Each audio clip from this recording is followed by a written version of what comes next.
चंदनपूर तिला आठवण यायची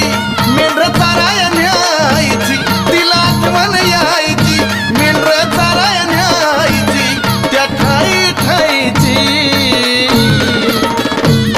अग नजर लागली खंडोबाला बानुबाईची नजर लागली